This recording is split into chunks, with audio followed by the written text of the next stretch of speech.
Hi dear students, आज हम लोग एक्सरसाइज 4B का क्वेश्चन नंबर 2 को सोल्व करने वाला है ना। और देखेंगे हम लोग कि इस प्रकार के क्वेश्चंस को किस प्रकार से सोल्व किया जाता है, किस विधि से, किस तरीके से सोल्व किया जाता है। देखिए जरा आप लोग, यहाँ पे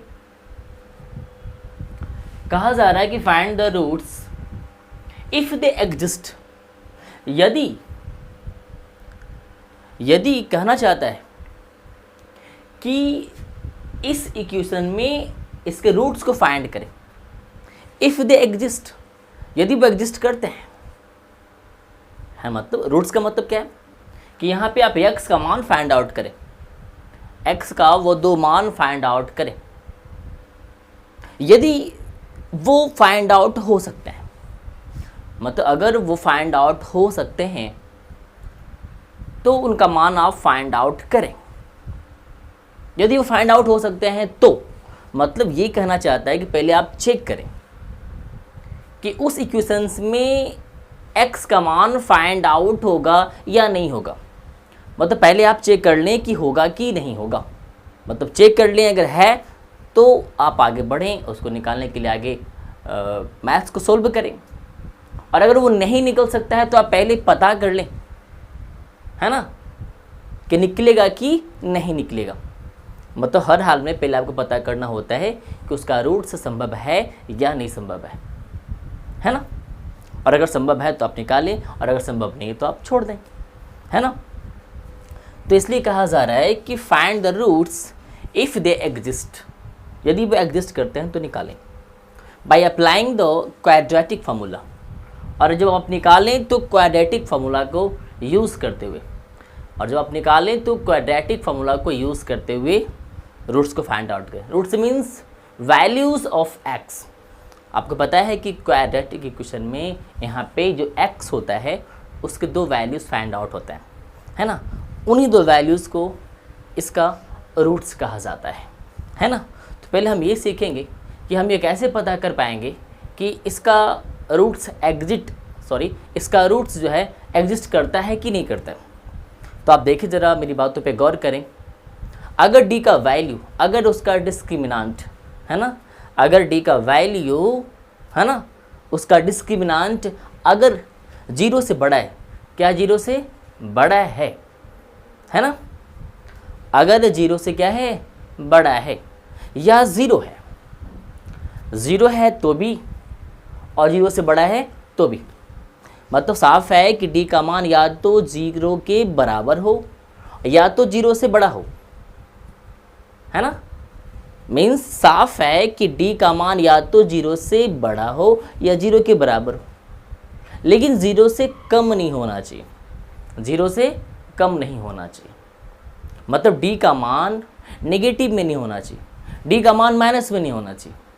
मतलब अगर d का मान माइनस में नहीं है तो आप ये समझ सकते हैं कि उसका रूट्स जो है एग्जिस्ट करता है, और आप उसके रूट्स को फाइंड आउट करें, है ना। तो पहले हम ये सीखेंगे और ये देखेंगे कि d का मान क्या है। अगर d का मान 0 है या 0 से बड़ा है तो हम आगे x का मान निकाल सकते हैं, और अगर d का मान 0 से छोटा है, मतलब अगर नेगेटिव में है, तो हम उसका मान नहीं निकाल पाएंगे, है ना।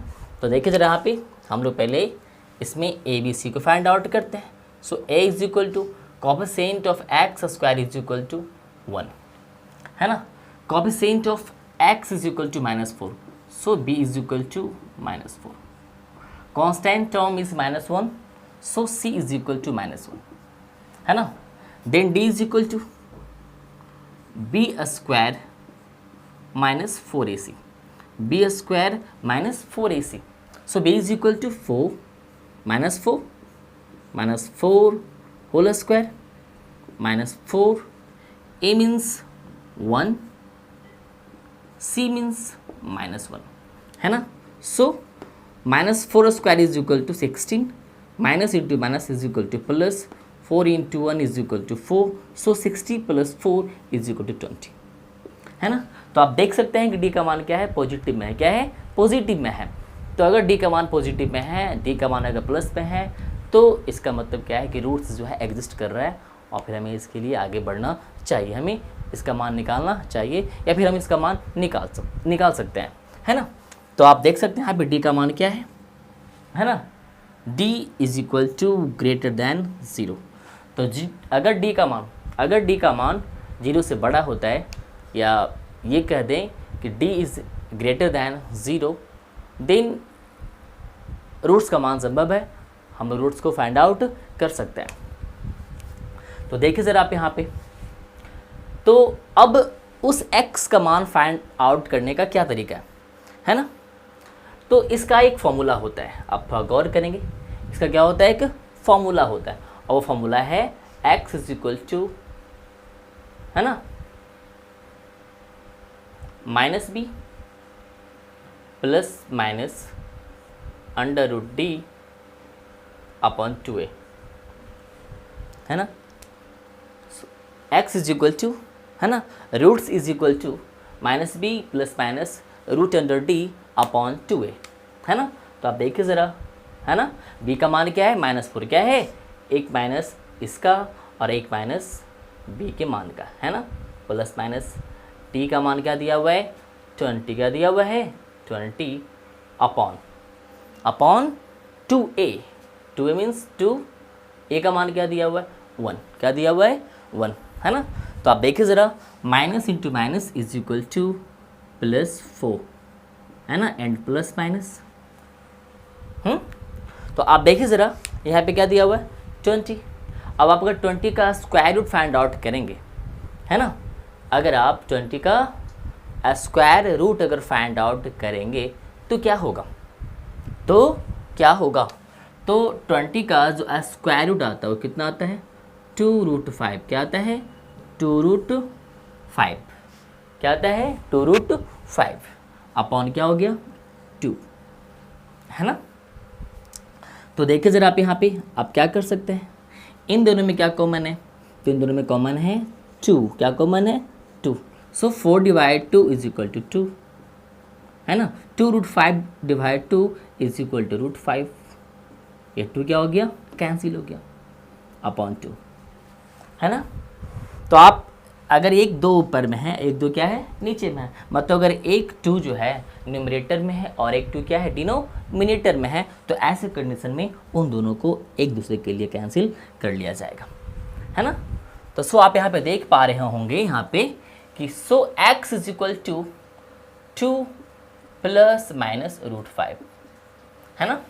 Then you can also write that x is equal to 2 plus √5 and x is equal to 2 minus √5. These are the values of x, and you also say that these are the roots of this equation, है ना। तो आप इस तरह के maths को सबसे पहले a b c का मान निकालें, उसके बाद d का मान निकालें और d के मान से ये पता करें कि क्या उस इक्वेशन का रूट्स संभव है, क्या वो एग्जिस्ट करता है, और अगर उसका मान 0 से बड़ा है, अगर d का मान 0 से क्या है, बड़ा है या 0 के बराबर है, तो ऐसे कंडीशन में वो एग्जिस्ट करता है। और जब वो एग्जिस्ट करता है तो आप इस x के मतलब रूट्स के इस फार्मूलाज पे चीज़ों को रखते हुए आप आसानी से मैथ्स को सोल्व कर सकते हैं, है ना।